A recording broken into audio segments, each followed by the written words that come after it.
Next, I see Senator Anderson. Senator Anderson.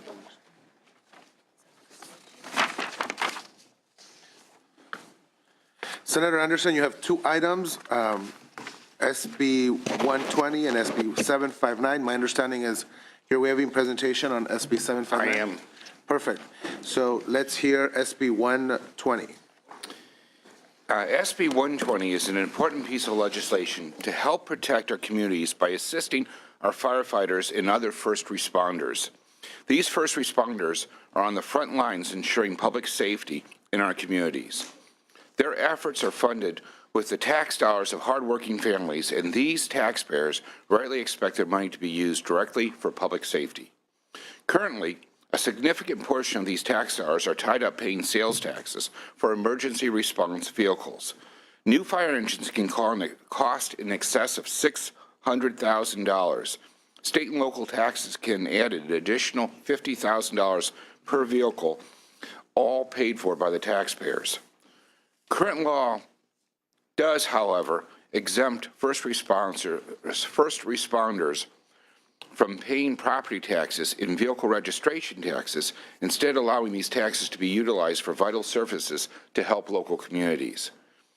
This is especially hurtful to fire budgets, considering that many fire departments have to upgrade their vehicles due to gross polluter requirements imposed by the Air Resource Board. It only makes sense to treat sales tax on purchased vehicles in the same way. SB 120 provides a sales tax exemption from the sale of public safety first responder vehicles and any required equipment on those vehicles in excess of $300,000. So you wouldn't be able to write off a police car, but you would be able to write off, say, a helicopter or a fire engine, but you wouldn't be able to write off a forerunner for the police chief to drive, or any other fireman. This keeps in the spirit of the current law while ensuring that the tax dollars are used most efficiently to protect our communities. And with me today, I have some witnesses that Witnesses in support. Chairperson Lauren and honorable committee members, I appreciate the opportunity to address you today on SB 120. My name is Steve McNamara. I'm a captain with North Tahoe Fire Protection District, serving Placer and El Dorado counties, including the north and west shores of Lake Tahoe. I'm here to represent our district and speak in favor of SB 120 and the related sales tax relief on the purchase of emergency fire apparatus.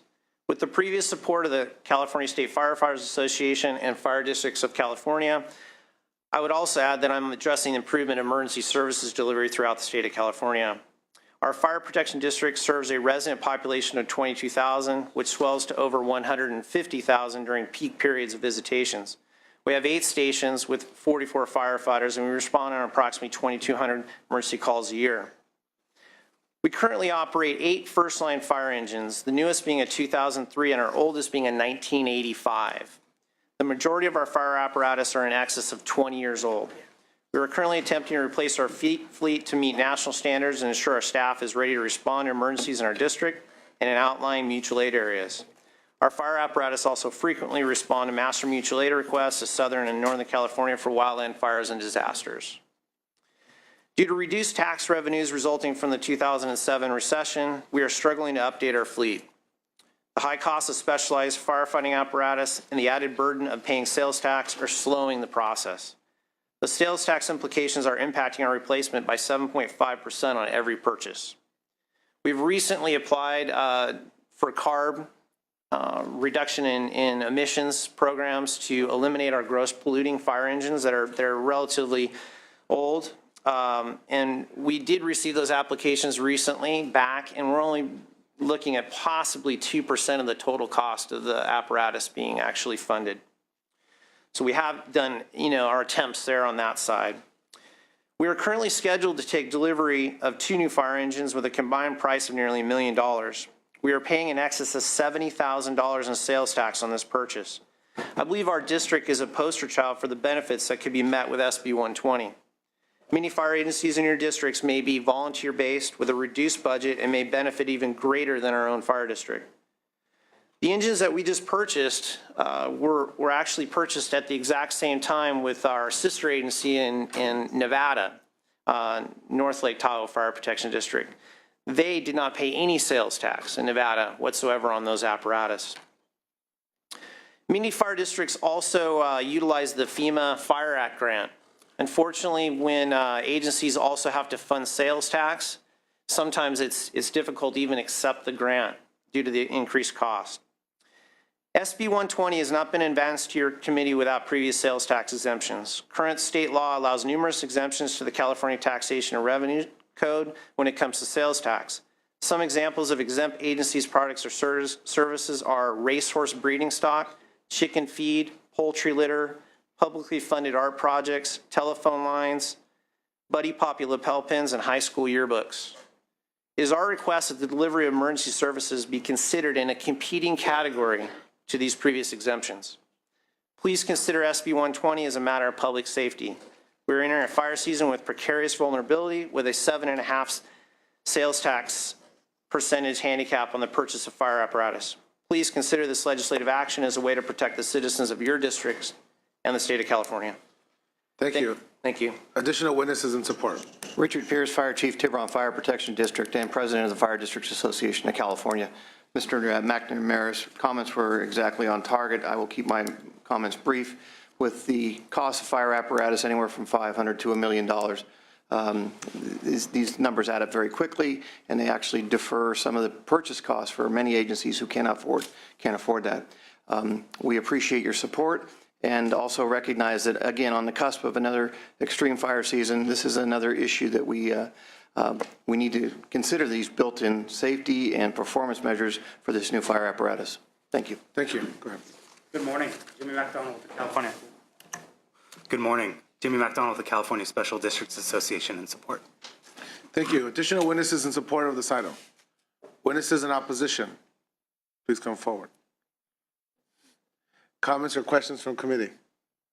Senator Anderson, would you like to close? Yeah, just be brief. You know, we're talking about less than $3 million total to the state, but the benefits that we'll receive, because we're looking at over the next few years having some of the worst fire seasons facing us, and if we can get those fire engines online, if we can get the fire helicopters online sooner rather than later, we can save lives, we can save property.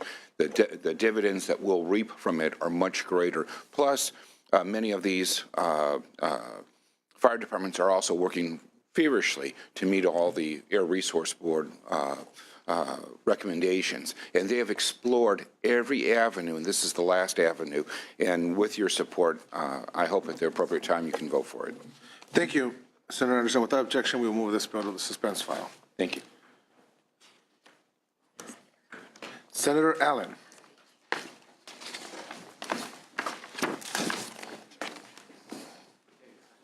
Senator Allen, you have two items, both candidates for suspense. My understanding is you're waiving presentation on SB 687. That's correct, yeah. Correct. So we have SB 637. The floor is yours. Thank you so much, Mr. Chair and members of the committee. Just want to thank the committee for giving me the time to present this bill. We'll be brief.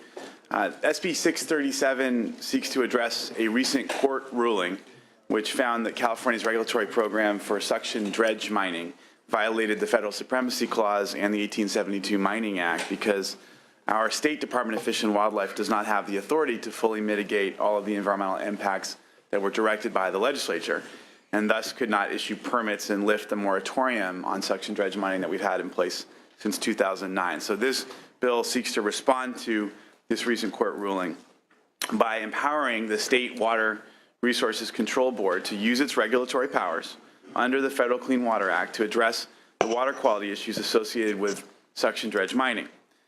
This addresses both the gap in regulatory authority and also clearly ensures that California's regulatory program is in line with federal protections.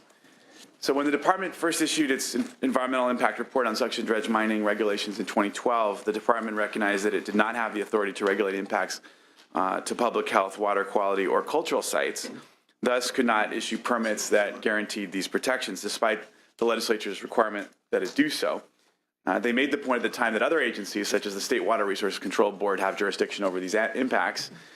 So in January of this year, San Bernardino Superior Court ruled that federal mining law preempted the department's regulations of suction dredge mining on federal land since the department could not legally issue permits. The court commented that the state needs to needs to clarify its laws with regards to suction dredge mining. So this bill seeks to require the water board to regulate the discharge of pollutants into waterways resulting from suction dredge mining as it regulates every other discharger under the Federal Clean Water Act. And by doing so, it addresses the court ruling directly, closes the gap in the state's statutory framework regarding mining by both giving the appropriate agency authority to deal with the water quality impacts and also ensuring that the mining activity conforms to both state and federal protections. I think this is even more important now that our state's in the grip of this historic drought. We need to protect water quality. And as you know, of course, the regulatory agency has the right and will collect fees to cover the costs of its regulatory activity. So the costs of the state are minimal. So I have with me David Quintana, who represents the Karuk tribe, who will speak in support of this bill. Mr. Quintana. Thank you, Mr. Chairman. David Quintana on behalf of the Karuk tribe. We are the tribe whose cultural practices and traditions have been devastated by this dredging practice. I'm not going to repeat what the author has said, but we would like to also add that this bill adds no substantial new regulatory costs. It merely allows the Water Board to use its existing permitting authority to protect the water quality from the degradation by the suction dredge mining practices. Thank you. Thank you. Additional witnesses in support.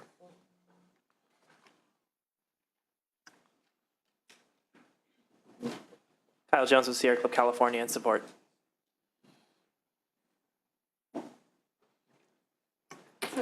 Jennifer Franklin with East Bay Municipal Utility District. Our board just took a support position. We apologize for not getting a letter into the committee, but wanted to express our support this morning. Thank you. Additional witnesses in support of this item. Witnesses in opposition.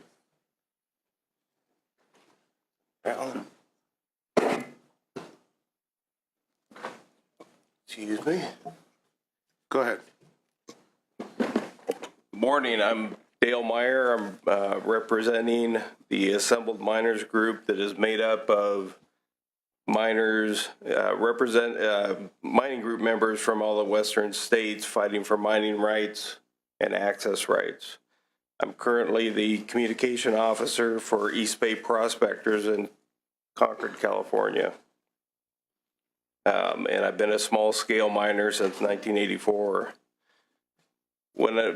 From now on, when I say we, I'm talking about the thousands of small-scale miners that we're representing here today. This bill should be about clean water and saving tax dollars, not appropriating more money, and I'll get to that. With the exception of Senator Nielsen, I know most of your districts are in urban areas. So with respect, I'm either reminding or informing you there's several Supreme Court cases that ruled water flowing through equipment like our sluice boxes, dredges, gold pans do not produce discharge. Number one in your packet that you all should have in front of you is a Supreme Court decision by the most famous one for us anyway. Ruth Bader Ginsburg said it's like a pot of soup. You put a ladle in a pot of soup, lift it up, put it back in the pot. There's nothing added. There is no discharge. Therefore, we don't qualify as waste dischargers. Item number 2 in your packet, highlighted in orange, the bill keeps referring to waste dischargers, mining waste. We simply don't qualify for that with our small-scale mining equipment. That should be enough to see that that's a fatal flaw in the funding. If we don't have to buy permits, you're not going to have a self-funded permit process. Simply because we're not going to buy, small miners shouldn't have to buy permits because we do not discharge. The way I understand a self-funded permit process, I'm a licensed state contractor. I have to buy a permit to do electrical work at 123 Main Street. The trained inspector comes out, inspects my work, signs off on it. You're being asked to fund a state board, a discharge permit process, again, for miners that we don't believe discharge and therefore won't pay for permits. And we're wondering, how are you going to enforce that? You give me a permit for my sluice box, pan, dredge, whatever you want, any of our equipment. How are you going to find us? Do we have to call in for an inspection?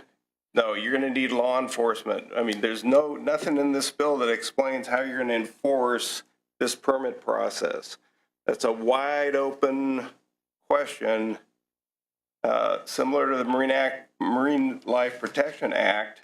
When those marine life protection areas were put in at a low, at a small cost, when that was all said and done, the Department of Fish and Wildlife said, "Oh, we're going to need several $1 million a year for extra enforcement, personnel, boats, to enforce this little, small amount of money put into place." There was no provision for enforcement built into that. We're going to ask you to please wrap up. Okay. Well,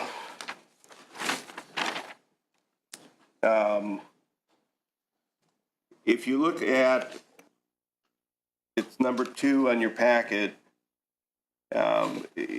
Section E says it's unlawful for me to possess a vacuum dredge or vacuum or suction dredge in areas 1,000 yards from waters that are closed to dredging. Real life story. I have a cabin in Downeyville. How do I drive to Downeyville on Highway 49 without passing within 100 yards of these closed waters? I can't do it. I can't get to my cabin. I can't get to my federal mining claim because this will make me a lawbreaker just driving on a highway. When you talk further down in yellow, it says this permit is for suction dredge mining and related mining activities. Flipping to number 2.5, that opens it up. That's a blank check. Sluice boxes, my shovel, picks, anything that goes into the water, including my gold pan, which I see the miner up here with a gold pan. I see the great seal. Everything is threatened by this bill because of the poor wording. It's open-ended. It's a blank check. Okay. We want to ask you to please wrap up. This is a fiscal committee. We want to stick to the fiscal aspects. Well, that's what we're trying. All right. I will jump to the end. The last picture shows you the size of our equipment. And by the admission of the science from the Sierra Fund, the last report, they acknowledge big storm events move more of the sediments they're concerned about downstream than our little equipment could ever move. So you're being asked to fund a process where you're probably not going to sell any permits because we don't need them, we don't discharge, and we can't compete with what Mother Nature does. Okay. Thank you. Thank you. Additional witnesses in opposition. My name is Chris Georgie. I'm also representing the assembled miners of California and the other western states. And I have a request of Mr. Allen. Mr. Allen, would you please read the text of the bill? Through the chair. Oh, excuse me. May I please ask the text of the bill be read by the author? Well, that'll be the discretion of the senator if he wants to oblige. In the entire bill? Just the text of the actual text that will be introduced as legislation, not Sure. the summary. I'd be happy to. The area that is, I want to clarify that the section that the gentleman read earlier was actually part of existing law. That was section D that's now going to become E because of the new section. So there's a moratorium already on the books. And all that this bill seeks to do is give the water board regulatory control over this process. Is there a particular? That's fine, Senator Allen, that's fine. If you can just continue with your testimony, because we have a lengthy agenda. Okay. Simply put, the way this bill is written would not only regulate suction dredges, it would regulate literally any motorized pump within 100 yards of a water course, which would include that air pump to inflate your air raft would technically be considered a suction dredge, as would literally any hose which could possibly be used to remove sediment from a riverbed, whether or not it is actually being used to do so. It also includes all motorized sluice boxes. For those who are disabled, it is nearly impossible to bend over and work in stream while trying to prospect, but many of them can in fact work with what would be considered a power sluice, which is elevated and allows for much easier working. Furthermore, if you look at Supreme Court decisions, including the results of the Tulloch decision, it shows that this is not regulatable because it is not an addition from the outside world. Therefore, this bill as written would be imposing restrictions on that which is not under the EPA and Clean Water Act included. Okay, thank you. Additional witnesses in opposition, please come forward. Just state your name and your organization.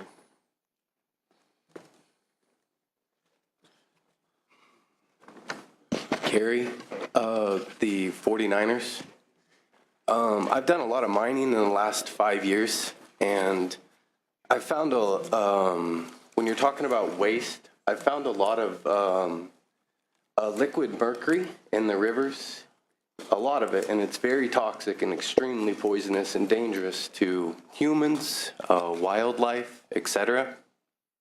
And I've been able to remove it with certain little tools that I use. And I think that it would be very beneficial actually to allow suction dredging simply because it would reduce the levels of mercury that are actually in a lot of the rivers. I'm going to ask if you can just stick to the financial components of the bill. We've already heard this in policy.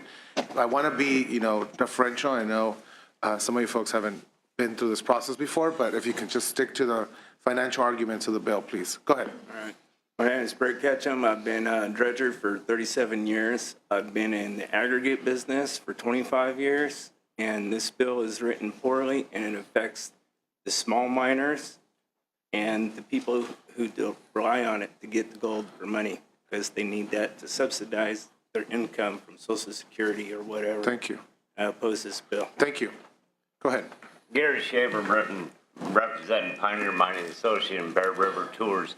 This bill is written to take our rights away unless we're willing to put up the money as Sierra Fund, Nevada Irrigation, and put the money right back to the taxpayer. So they're putting the bill instead of what we're doing for free.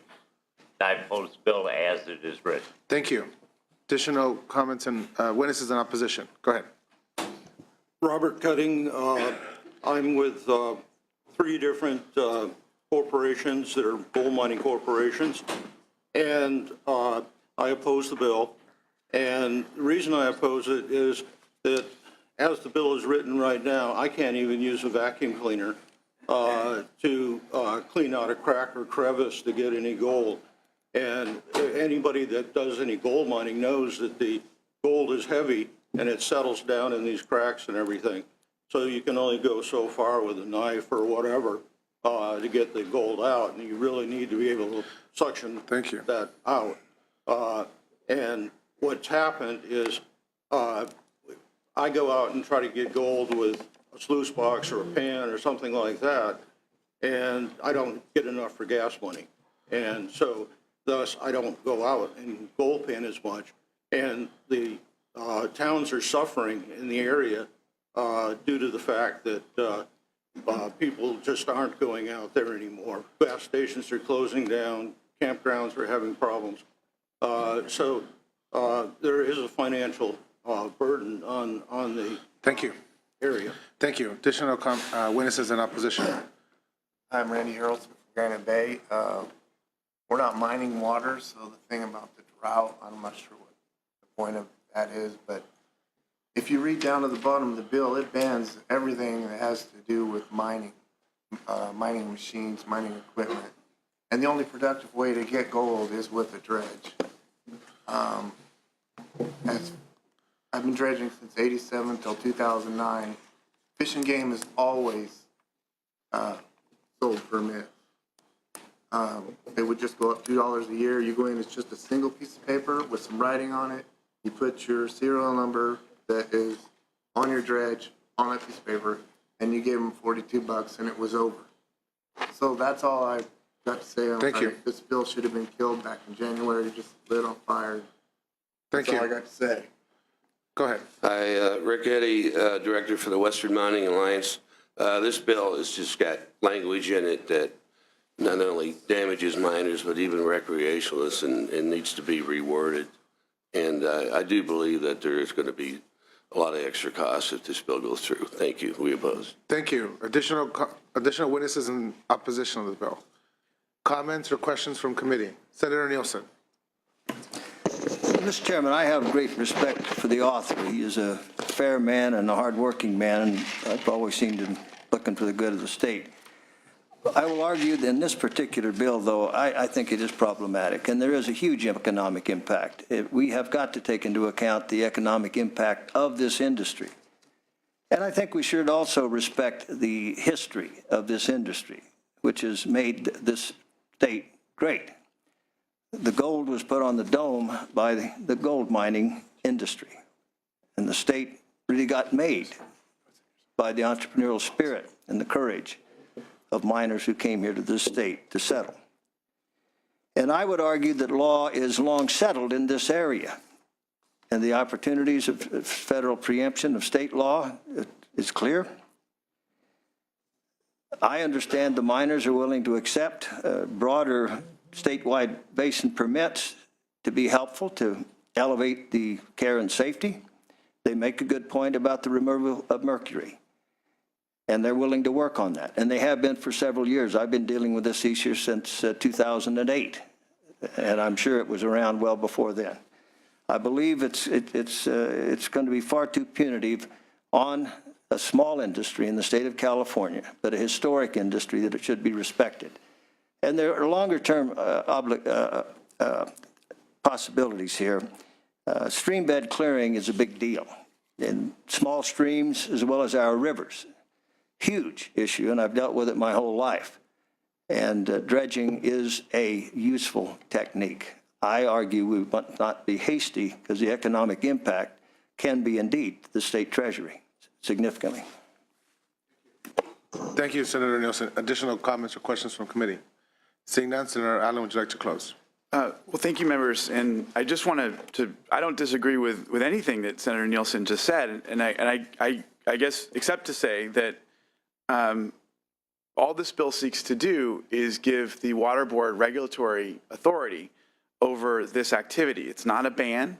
The reason why the drought was relevant, one of the commenters brought this up. The reason why the drought was relevant is because we obviously have an enormous drought, and the Water Board plays a role in making sure that we protect water safety. And that's what I'm seeking to do here with this bill. So I continue to be, open to reasonable changes that address the water quality concerns that we all have. Ultimately, this is just about giving the Water Board oversight over this type of work and allowing them to really hear and listen to the various concerns and also the potential the benefits associated with suction dredge mining, including mercury extraction, et cetera. So with that in mind, I very much thank everyone for their attention to this. And I don't know what the official ask at the Appropriations Committee is, but I'll let you know. Okay, all right. Thank you. If that's with your close, without objection, we'll move this bill to the suspense file. Move from suspense file, yes. Thank you, Senator Allen. Next, we have Senator McGuire. Senator McGuire, you have 4 items. You are waiving on SB 794? Yes, sir. Perfect. So let's begin with your first item, which are all candidates for suspense, SB 643. Floor is yours.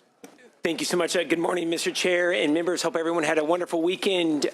Senate Bill 643 is a suspense candidate, and many of you have seen this bill in other committees, so I'm going to be very brief. The chair had asked if we could put together about a 15-minute PowerPoint, but we talked him out of it.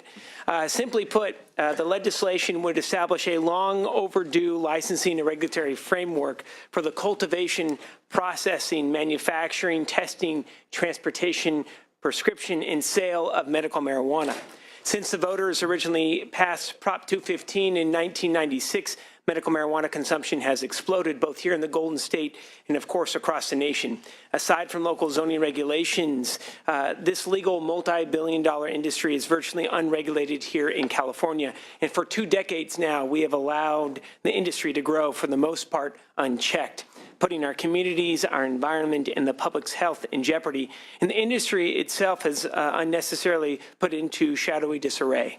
As currently drafted, the new Bureau of Marijuana Regulation would be under the Department of Consumer Affairs, but thank you so much to the chair, Mr. Hill. That will be changed with the next set of amendments per his policy committee. And your committee will see these amendments in the next week.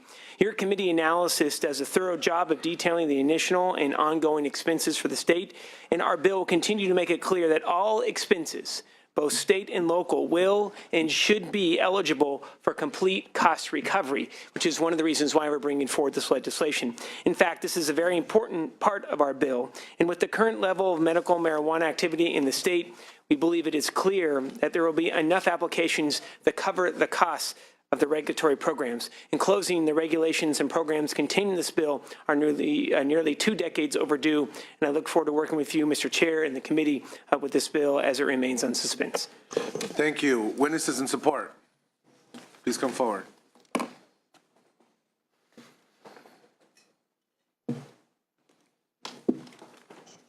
Good morning, Chair and members. Katrina Robinson on behalf of Cal Trout and Support. We thank the author for this important bill, and it will help to remediate the damage, environmental damage to rivers throughout Northern California and much of the state where this activity is taking place. Thank you very much. Thank you. Go ahead.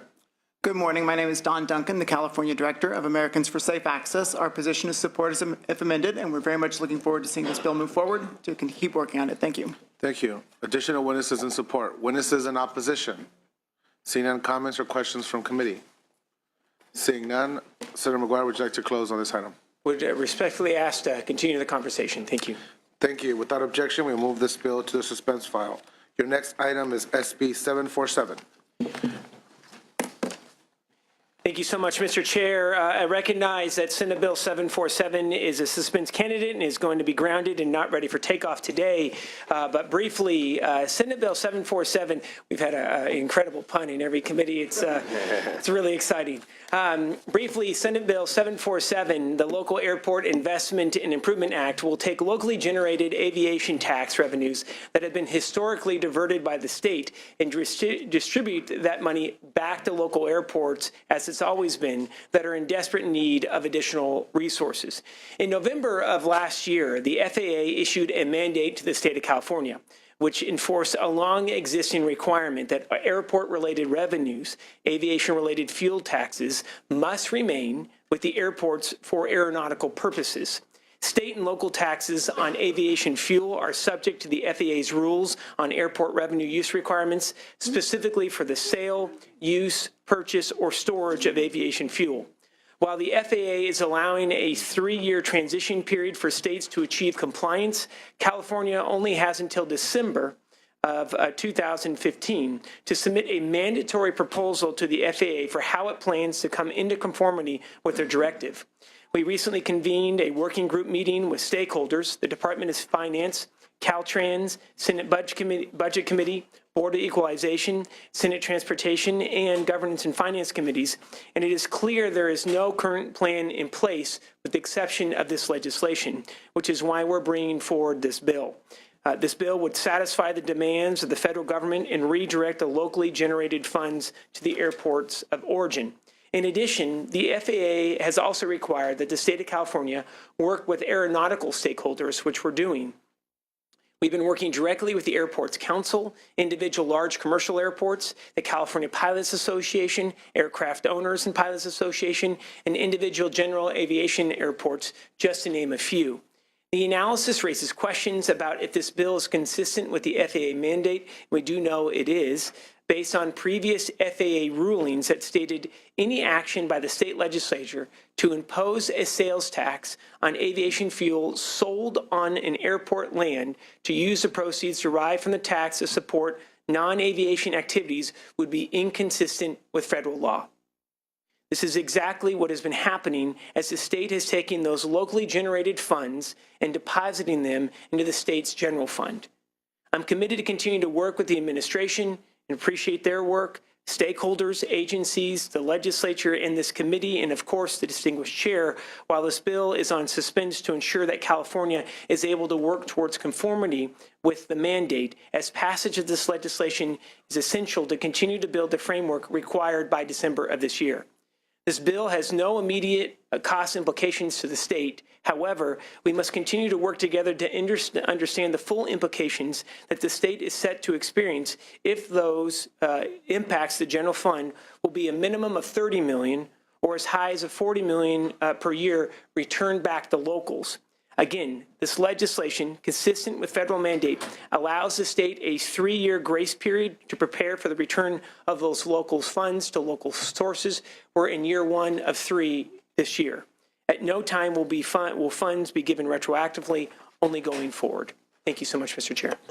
Thank you. Now that you took all the support's time, I'm going to ask you to be very brief. I apologize. Jim Lights, on behalf of the California Airports Council, sponsor the bill in strong support. Thank you. Sylvia Solis, on behalf of the Board of Supervisors for Humboldt County, in strong support. Additional witnesses in support on this measure. Witnesses in opposition. Seeing none, comments or questions from committee? Seeing none, would you like to close very briefly? Thank you so much, Mr. Chair, and appreciate the time, and to the members as well. Thank you. Without objection, we'll move this bill to the suspense file. Next, Senator McGuire, you have SB 788. Yes, sir. I'll make it quicker. I apologize. Senate Bill 788 is a suspense candidate. This legislation repeals an existing code section which has left our coastal waters and our $40 billion coastal economy vulnerable to another devastating offshore oil spill, similar to the disaster that spoiled the Central Coast with 4.2 million gallons of crude oil. In 1994, Senate Appropriations Committee passed Assembly Bill 2444, which established the Coastal Sanctuary Act and was supposed to ban offshore oil drilling off of the coast of California in perpetuity. That bill banned new oil extraction in all of California's state waters except one remaining area, Tranqueon Ridge off the Central Coast, resulting in significantly higher revenue impact to the state than the legislation before you today. That said, against the author's intent, 2444 had an amendment proposed that created an unintended loophole that is still exploited today, which allows the State Lands Commission to grant new offshore oil leases through their preview. I'm going to just be very brief here. That this bill does not touch any of the current revenue that's coming in from any of the 27 rigs that are off of the state of California right now. And in fact, the state of California brought in nearly $426 million from offshore oil, excluding our federal payments. And to be clear, this legislation does not impact that, nor does it impact the $8 million that's coming from federal royalties off of Tranqueon as well, and would be honored for consideration to come off suspense at the appropriate time. Witnesses in support of the measure, please come forward. Kyle Jones with Sierra Club, California, and on behalf on Environmental Action Committee of West Marin, in support. Additional witnesses in support. Witnesses in opposition, please come forward.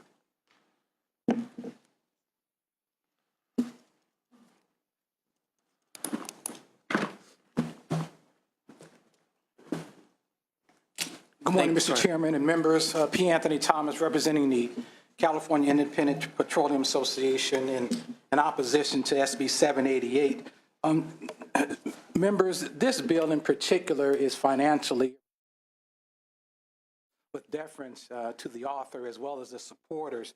The cost to the state over a long period of time, 20, 30, 40 years, is just unabsorbable. The bill does not, the author mentioned prior legislation and its unintended consequences. The prior author to this bill that he referenced was not a fan of oil, but what he did say, if the state had the opportunity to recover costs, that is what the bill was prior to and the one that he referenced. I would also say, members, that if Tranqueon Ridge was developed, if it was developed, it would be immeasurable revenues to the state. But what you have is a gauntlet, a pure gauntlet of a company would have to go through to obtain any type of an approval. That would include not only public comment, a plethora of permits and still having to deal with public comment throughout its entire application process. This is the process here that they would have to go through, members. So I would submit to you that SIPA stands in opposition to this bill. It should not come off suspense. It's too much of a financial risk for the state, especially when we're getting back on our feet and hopefully not being able to see a recession for some time. We stand opposed, and thank you for your time today, Mr. Chairman and members. Thank you, Mr. Chair. Members, Doug Subers on behalf of the Western States Petroleum Association. We're opposed to the measure, as the previous speakers pointed out, significant, and the analysis points out, the potential foregone revenue is significant. The analysis states $48 million to $173 million per year for 30 to 35 years if the state were to enter into a lease to explore this type of project. For those reasons, we're opposed to the bill. Thank you. Go ahead. Mike Rogie with California Manufacturers and Technology Association in opposition. Thank you. Thank you. Additional witnesses in opposition of the measure. Comments or questions from the committee? Seeing none, Senator McGuire, would you like to close? Thank you so much, sir. Making it brief, this does not touch any current revenue to the state of California. And what we need to also remember, the California coastal economy is a $40 billion economy for the state of California, and 500,000 jobs depend on the coastal economy. We have a $10 billion commercial visitor industry, a $7 billion commercial fishing industry, and a $2 billion recreational fishing industry. And the other important note, we have not had any leases for 50 years, and the revenue continues to flow. This will not touch any revenue, and quite frankly, with the Pro Tem's initiative as well as the governor's initiative to cut petroleum use by 50%, we believe this is a good candidate to help achieve those goals. Thank you, Senator McGuire. Without objection, we will move this item to the suspense file. Thank you, sir. Thank you. See Senator Jackson. Action Jackson. Senator Jackson, you have two items, SB 180 and SB 358. 358 does enjoy a due pass recommendation. Why don't we begin with that item?